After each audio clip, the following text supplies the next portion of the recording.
Astăzi organizăm un seminar de formare de formatori. Facem o instruire a profesorilor, a învățătorilor, a educatorilor, a preoților, a medicilor, a doctorilor veterinari.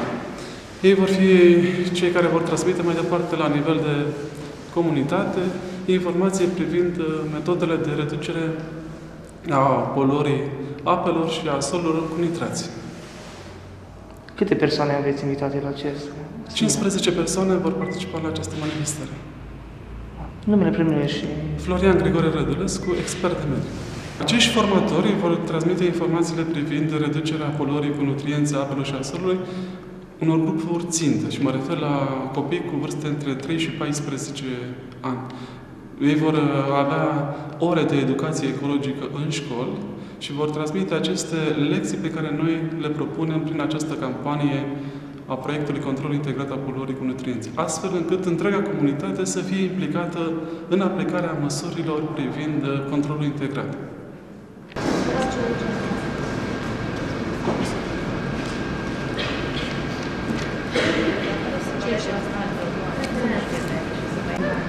Cu ce credeți că vă va ajuta? O să ne ajute pentru că o să dobândim cunoștință pentru a păstra calitatea apei și conținutul corect de nitrați. Ce veți face după acest seminar? După acest seminar o să mergem acasă să verificăm dacă locurile unde este depozitat gunoiul de grajd corespunde cu cunoștințele pe care le vom acumula aici. Numele și prenumele, vă rog frumos. Sunt Buda Ioan, mă numesc, sunt din satul Sârbi, gospodar. Cum credeți că o să vă ajute acest seminar? Păi în mediul rural eu cred că o să ajute destul de mult, fiind vorba de poluarea cu nitriți și cu nitrați, care se regăsesc în deșeurile în rezultate de la animale, în gunoiul de grajd, în latrine, pentru că acestea există în număr mai mare la țară. Și sigur, este un curs de formare. Eu sper că cei care se vor forma vor transmite mai departe, având în vedere că majoritatea sunt profesori, lucrători ai primăriei și cei care au contacte mai multe cu populația din mediul rural. Este al doilea seminar care a avut loc și cred că vor urma. Localitatea Fărcașa a fost aleasă ca și o localitate pilot pentru controlul cu nutrienți și eu sper că toate acestea converg într-un mediu mai curat și mai sănătos pentru populația din localitate. Pentru ce vă aflați astăzi aici la acest seminar? Am venit la acest seminar pentru a ne informa, în primul rând, legat de proiectul care este derulat în cadrul Ministerului Mediului și Schimbărilor Climatice, legat de această problematică foarte importantă a poluării apelor subterane, în principiu cu nitrați. Având în vedere preocupările pe care le avem noi în domeniul universitar, o să aplicăm aceste informații, pe de o parte, în ceea ce o să predăm, pe de altă parte, studenții care sunt prezenți aici o să obțină informații necesare pentru elaborarea lucrărilor de licență legate de această problematică a calității apelor subterane din zonele rurale.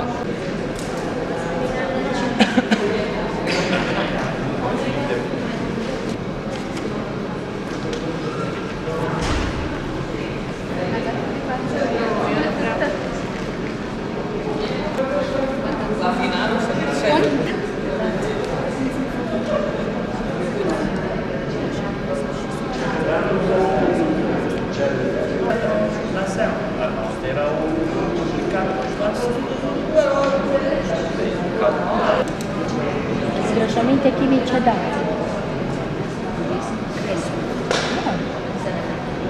Asta nu cred că deșeurile inerte care sunt cele care sunt inerte sau ce stă pe loc? Ce stă pe loc? Ce deșeuri inerte? Cum vi se pare chestionarul complicat? Nu e complicat, dar pot fi și mai multe variante de răspuns alese, nu? Nu știu, ce v-a spus, domnul? Nu i-a spus nimic, nu o să facem. Cantitatea de medii de deșeuri generate în locuitor din mediul rural este de 0 și generată cam 10 kg.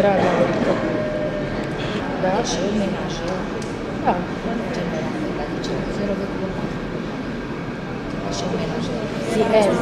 Zilnic. Da, mediul zilnic. Secretărie țărănească, amenajer, în casă, numai. Și ce?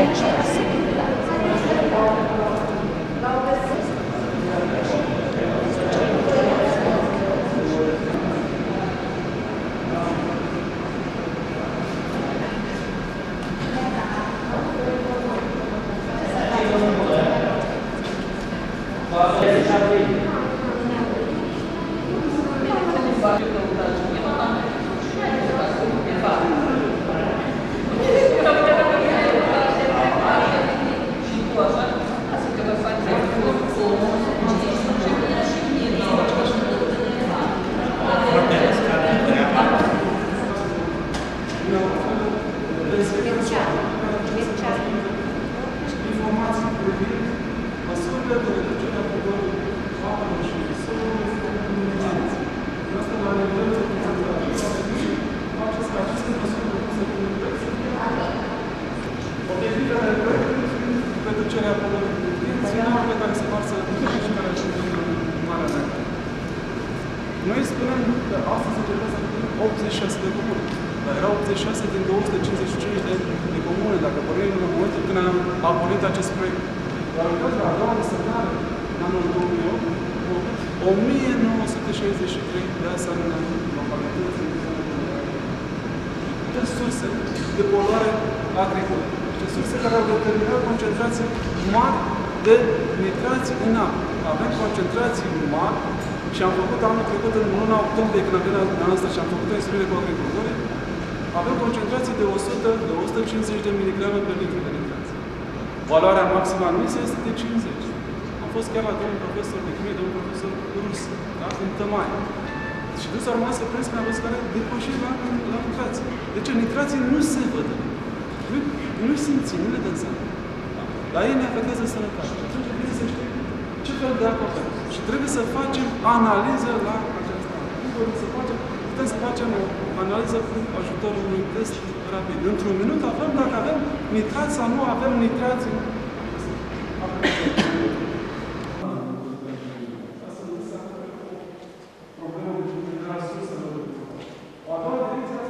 Întâlnirea cadrului instituțional și aici mă refer în special la Administrația Națională a permis un asemenea manual de formare de formator, unde regăsesc mai multe teme pentru lecțiile de educație ecologică. Sunt aproximativ 10 asemenea teme pe care puteți aborda cu copiii. Iar la sfârșitul manualului sunt și 3 planuri de lecții. Un plan adresat copiilor din clasa pregătitoare, un al doilea plan adresat copiilor din ciclul primar, și unul pentru copiii care se regăsesc în ciclul gimnazial. Da? Sunt 3 exemple. Dumneavoastră puteți să faceți asemenea planuri pe ceea ce se propune pentru noi. Care componentă privind sanitația în mediul rural și cea de-a treia, relația dintre calitatea apei potabile și sănătatea omului. Vorbim de apă global. Avem cadre didactice, avem și reprezentanți să vedem formare să se facă. Da, și să avem ca să vedem prin proiect. Are o contribuție foarte importantă. Ceea ce vede copilul. Da? Adică am 72 explicându-l. Atunci ei reușesc, da, într-un timp relativ scurt, da, să acumuleze aceste informații. Trebuie să avem în vedere și această curbă a atenției. În timpul unei lecții. Atenția maximă este undeva la 10 minute. După 10 minute, în momentul în care începeți. Când să facem asemenea ore de educație? E de care să facem dimineața. Da? Să vedem cât a asemenea ce nu știința de politică. Ce informații mai trebuie să rămândească și cum să le transmite. Este foarte important să vedem acest progres. Un plan de lecție. Nu putem să ținem o lecție ecologică, de educație ecologică, fără să avem un asemenea document în spate. Este elementul de la care vorbim. Astfel, să parcurgem cu bine tot acești. Da, să vă spun de ce. Știți că din greutatea corporală a unui adult, 60% este apă. Și la educație ecologică trebuie să dureze maxim o oră. Poate să dureze o oră jumătate. Dar, dacă durează mai mult de o oră, trebuie să dăm și pauză. La 30 de minute, 40 de minute, să facem o pauză de 5-10 minute. Să utilizăm prezentările în PowerPoint. De ce? Pentru că putem să punem fotografii. O prima lecție pe care putem să o ținem cu copiii de educație istorică, caracteristicile apelor de suprafață și subterane, ca surse de alimentare pentru populația din rural. Ce ar trebui să înțeleagă copiii? Trebuie să înțeleagă importanța. Aici avem apă, vorbim de apă de suprafață și apă din nivelul de aer. Apele sunt vulnerabile la activitatea noastră activă. Și atunci trebuie să le și tratăm de asemenea sănătate. Apele acestea directe care sunt, apele care se regăsesc în agricultură de nivel, putem să le utilizăm direct. Apa potabilă. De ce? Acestea au o temperatură de 8-14 grade. Hai să ne punem problema în timpul verii. Afară avem 30-40 de grade. Apa aceasta cu 8 grade deja se face rece. Foarte bună pentru noi. Nu ne face rău. Pe timp de iarnă, afară este foarte rece și apa asta având 8 grade, 14, între 8 și 14 grade, iar este foarte bună. Da? Și putem să o utilizăm direct. Numai că trebuie să avem în vedere dar la nivelul suprafeței solului să nu avem surse de poluare. Da? Pentru că toate aceste ape care se infiltrează ajung aici pe acele substanțe poluante și ne afectează acviferul cu nivel liber. Acviferul ăsta cu nivel liber la ce ajunge? Poate să fie aici.